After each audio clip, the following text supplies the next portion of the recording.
In 2034, in the north of Mongolia, American soldiers are guarding a data center.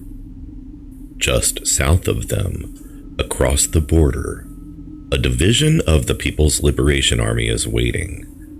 Not to attack it, not to capture it. They're waiting for the Americans to blow it up. And here's the part that should make the hair stand up on your arms. That is not the failure mode. That is not what happens when the plan goes wrong. That is the plan. 2 days ago, a group called the AI Futures Project published a document called AI 2040, Plan A. 70 pages, plus a dozen supplements. This is where I break that information down for you, but it's a lot to dissolve. I view this as the most important thing anybody has put on the table about artificial intelligence, since the majority of the same people published the AI 2027 paper and website in April of 2025. You may know these people already. The AI 2027 scenario that said we were sprinting toward superintelligence and it would end in one of two ways: human extinction or a very small number of people owning the future permanently. That was a projection. This is not. Plan A is a recommendation. It's what they think we should actually do. And I want to be precise about that because it changes everything. They didn't write this because they were wrong the first time. AI 2040 changes nothing about AI 2027, but clears a path through the same field of concerns. They wrote it because in their own footnotes, they admit that reality is currently tracking closer to AI 2027 than even they expected. They wrote the nightmare, but it's coming true faster than they guessed. And instead of writing another warning, they sat down and wrote a plan. So here's what we're going to do. I've done my preliminary research with the short time since its release. I've taken those details and written a master article covering how I view things at this point. I've taken that data and with the assistance of AI created an explainer video that wraps around the article and the basic points to know. With this, I'll walk you through the verification regime, why America's chips end up in Mongolia and China's end up in Canada, and why both countries agree to that on purpose.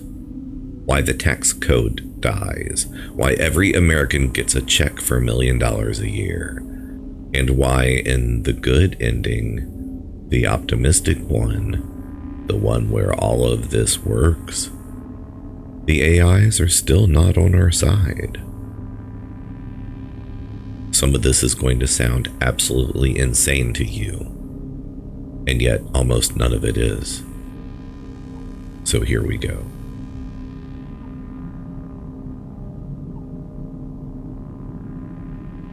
Imagine for a second a geopolitical thriller where the survival of humanity doesn't hinge on nuclear warheads. Instead, it comes down to a high-stakes, multi-trillion-dollar standoff over server farms. In today's Explainer, we are diving deep into a truly fascinating scenario mapped out by the AI Futures Project, specifically looking at the narrative and takeaways from their piece, The $1 Million Dividend and Hostage Data Centers. It explores a totally wild future where the relentless global race towards superintelligent AI is suddenly slammed to a halt by some extreme diplomatic and physical engineering. It's known as Plan A. So let's jump right in. Right, so what if the absolute only way to survive the rise of superintelligent AI is to, quite literally, hold it hostage? That is the radical proposition at the very heart of Plan A. You know, the industry assumption today is basically that we can just figure out how to control godlike AI on the fly as we build it. Well, Plan A argues that this approach will either get us all killed or at best lead to a terrifying concentration of global power. So to prevent this, the world's superpowers realize they have to do something unthinkable. They must deliberately hold the physical infrastructure of artificial intelligence hostage. To really grasp how extreme this gets, let's fast forward to the year 2034 in this scenario. Picture this for a moment. Physical borders have essentially been transformed into digital fault lines. Just north of the Mongolian border, you've got these massive humming American data centers, and they are guarded by a small contingent of US troops. Now, just south of that exact same border, a division of the Chinese People's Liberation Army stands ready to invade the absolute second they get the signal. It's a brilliant illustration of the core tension here, right? The invisible, digital nature of AI software is being anchored down by raw, physical military force. What we're talking about here is a regime of mutually assured compute destruction.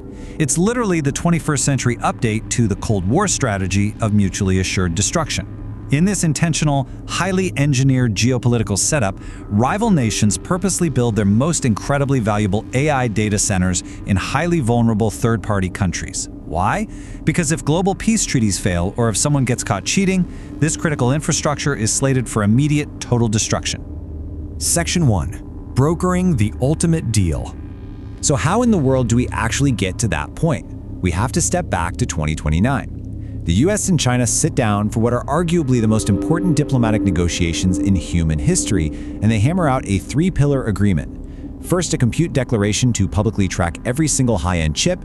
Second, a strict pause on training any new frontier models. And third, they need worldwide buy-in. But think about it, how do you actually get global citizens to accept this kind of strict technological lockdown? Well, they use the $1 million dividend.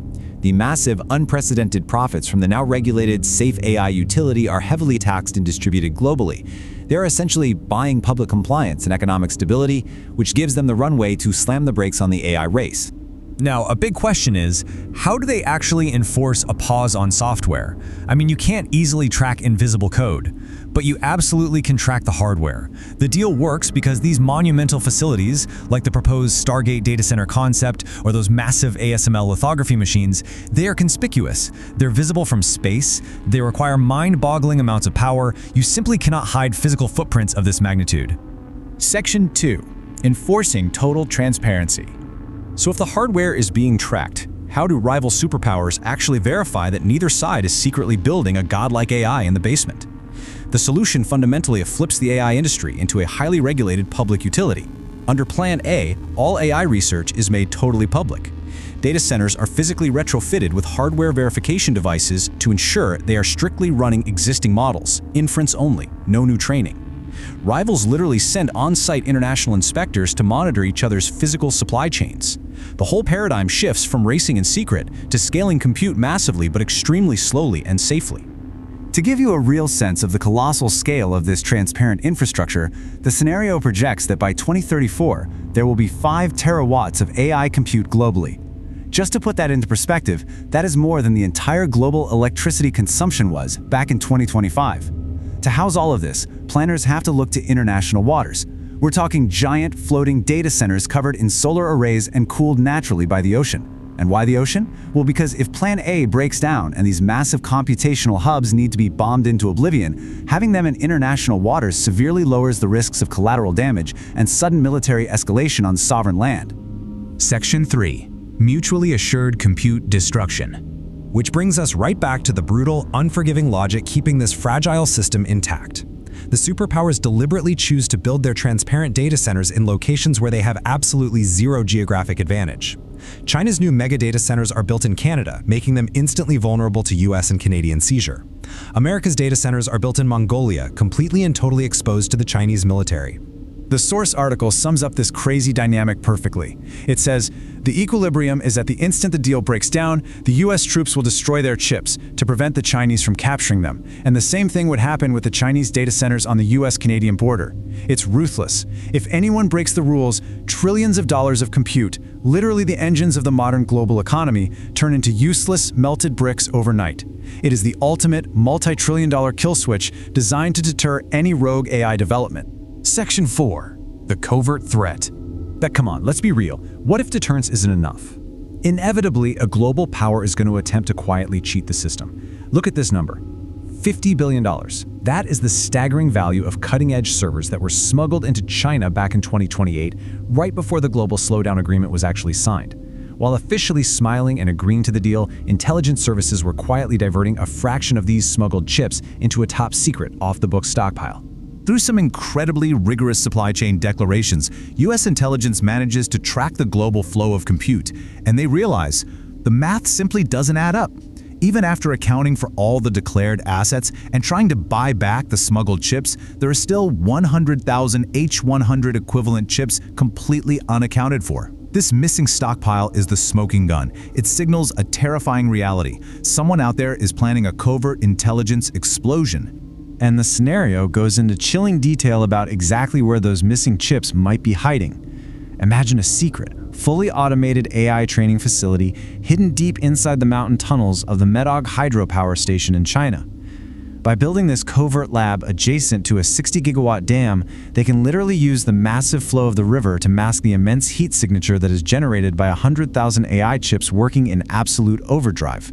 It's straight out of a spy movie, but the stakes are incredibly real. So the crucial takeaway here is this stark contrast playing out on a global scale.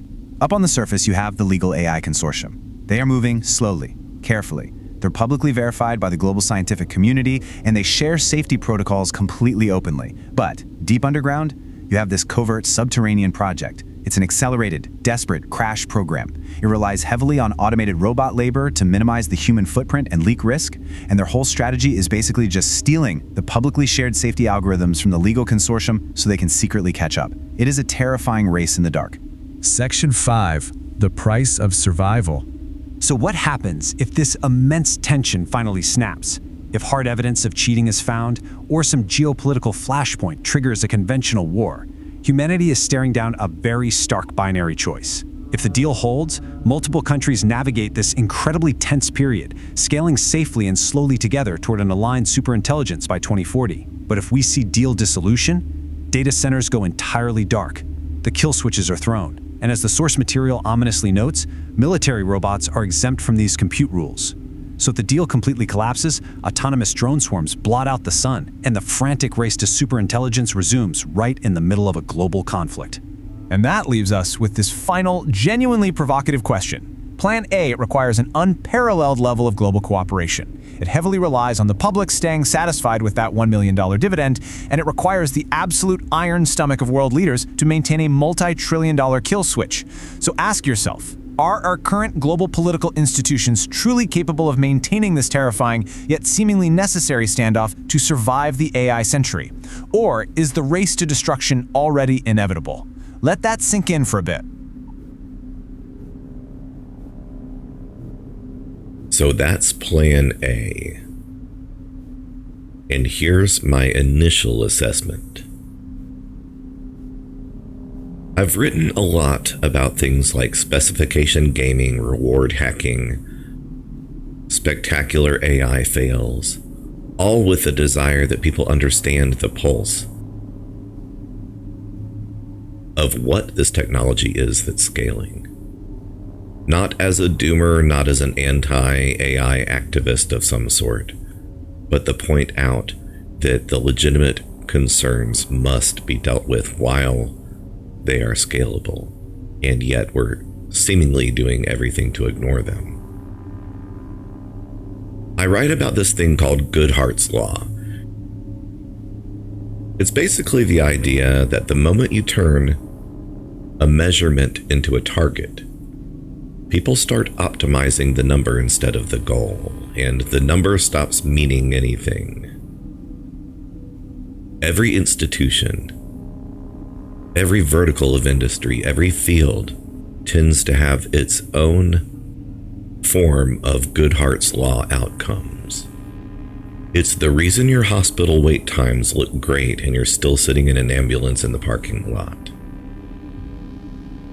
And Plan A is made of numbers, permits, caps, compute budgets, recomputation examples, assurance thresholds. It's a plan built almost entirely out of metrics that somebody, somewhere, is going to be enormously motivated to cheat on. So if anyone's concern is that the con will be on, yes, they factor that in too. The authors of 2040, they know. They know the caps are crude, they say so. They know a covert project might slip through. And they wrote an entire appendix about exactly how. They know a bad safety case could get approved, and they admit that in their own tabletop exercises it happened more than once. Because the people playing kept being too polite to tell the AI companies to stop. Just stop. They know the numbers will be gamed. So underneath every single one of them, they put something that isn't a number at all. They put a trigger. 2 armies at a fence in Mongolia, a self-destruct charge on a data center, a server farm floating in the middle of the ocean, chosen specifically because it's easy to sink. Chips that need a heartbeat signal from every great power on Earth, and turn into bricks the second it stops. That's not optimization, that's not a target on a dashboard.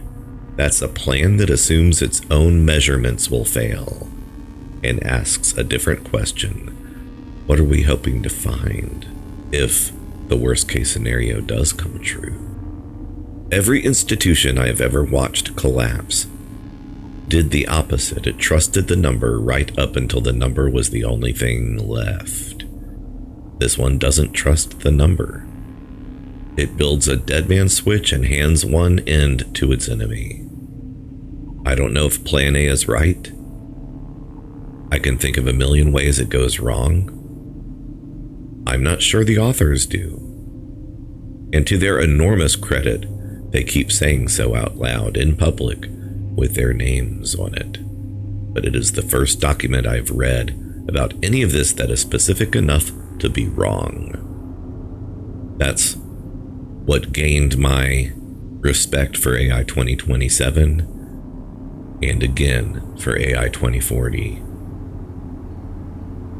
There's virtually nothing else that exists like this in AI policy.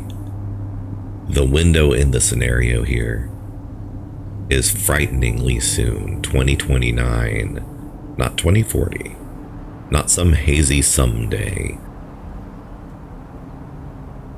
I wrote the full breakdown of this, every number, every source, all of it, on my Substack, which is linked here. So if you want to argue with me about Mongolia or a million other things, feel free to do so here or over at Substack. Subscribe if this is your kind of rabbit hole. It's very much mine. This has been AI 2027, the investigation, the analysis, opening the door on AI 2040. AI 2040, Plan A, is written by Thomas Larson, Romeo Dean, Brendan Halstead, Eli Lifland, Ryan Greenblatt, and Daniel Cocotelo. Plan A is their positive vision for what should happen, instead of the AI 2027 prediction that the AI race would result in either extinction or irreversible concentration of power. Walk with me through the entire scenario of AI 2027 every Sunday night at 8 p.m. Eastern. I'm the Archivist, and I'll see you there.